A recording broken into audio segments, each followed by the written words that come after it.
शिव मेरा नाम है, मैं एक साइकिल मैकेनिक हूँ। मेरे गरीबी पर कहानी है और मेरे 2 साल के बेटे की कहानी है। यह कहानी सुनिएगा, आंख से आंसू आ जाएगा। प्लीज दोस्त, यह कहानी गौर से सुने। शिव एक साइकिल मैकेनिक था। पूरे महीने मेहनत करने के बाद भी वह गुजारे लायक नहीं कमा पाता था।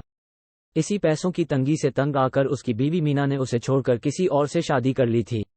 वो एक बड़े व्यापारी का ड्राइवर था। मीना उनके 2 साल के बेटे को भी अपने साथ ले गई थी। इस बात को अब पूरे 2 साल हो चुके थे। इन 2 सालों में कोई भी रात ऐसी नहीं गुजरी थी जब वो अपने बच्चे के लिए रोया न हो। दिन भर के काम की थकान वो ऐसी ही रात को अपने बच्चे की यादों में खोकर उतारता था। जब भी उसकी अपने बच्चे से मिलने की तड़प बढ़ जाती, वह मीना के पास जाकर गिड़गिड़ाता, मगर वह उसे बच्चे से मिलने नहीं देती थी। कहती, जब बहुत सारा पैसा कमा ले तभी मिलने आना बच्चे से। एक दिन बच्चे का जन्मदिन था। वो उससे मिलने गया, मगर उस दिन भी हर बार की तरह मीना ने उसे दरवाजे से ही लौटा दिया। उस रात उसके साथ साथ आसमान भी बहुत रोया। भगवान को कोसा, शिकायत की उनसे, कोई चमत्कार होने की दुआ मांगी। अपने इस दुख में वो लड़खड़ा गया और पूरी रात सड़क पर ही पड़ा रहा। सुबह उठा तो बारिश बंद हो चुकी थी। तभी उसकी नजर अपने पास पड़ी एक लॉटरी की टिकट पर गई। उसे ये देखकर आश्चर्य हुआ कि पूरी रात बारिश होने के बावजूद टिकट एकदम सूखी थी। उसने जब टिकट के बारे में पूछताछ की तो उसे पता चला उसका परिणाम आज ही आना है। परिणाम आया और उसे 1 करोड़ की लॉटरी लग गई। वो सीधा भागते हुए मीना के पास गया। उसने मीना से कहा कि मैं तुम्हें अपने बेटे के बदले 20 लाख दूंगा। मीना के पति की नौकरी छूट गई थी। उसने इस डील के लिए हाँ कर दी। शिव अपने बेटे को अपने घर ले आया। उसके लिए उसने अपने छोटे से घर में एक अलग से कमरा तैयार कर दिया। ढेर सारे खिलौने, कपड़े, उसकी पसंद की तमाम चीजें उसे घर में जोड़ दी। बच्चा भी उससे जल्द ही हिल मिल गया। उसे जिंदगी अच्छी लगने लगी।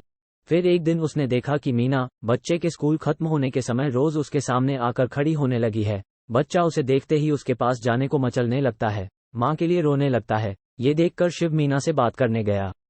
उसने मीना को और 10 लाख रुपए देने का प्रस्ताव दिया, जिसके बदले उसे स्कूल आना बंद करना होगा। मीना मान जाती है। शिव को फिर लगने लगता है कि अब सब ठीक हो गया, मगर कभी कुछ ठीक होता कहाँ है।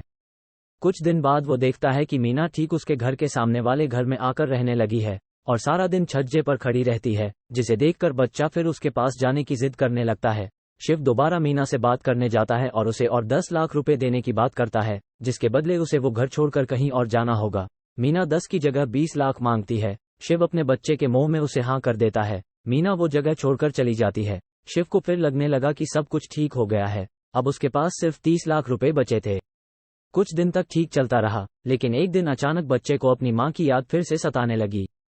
शिव ने उसका मन बहलाने की लाख कोशिश की, मगर वो अपनी मां के पास जाने की जिद छोड़ ही नहीं रहा था। जब भी उसकी अपने बच्चे से मिलने की तड़प बढ़ जाती, वह मीना के पास जाकर गिड़गिड़ाता, मगर वह उसे बच्चे से मिलने नहीं देती थी। कहती, जब बहुत सारा पैसा कमा ले तभी मिलने आना बच्चे से। एक दिन बच्चे का जन्मदिन था। वो उससे मिलने गया, मगर उस दिन भी हर बार की तरह मीना ने उसे दरवाजे से ही लौटा दिया। उस रात उसके साथ साथ आसमान भी बहुत रोया। भगवान को कोसा, शिकायत की उनसे, कोई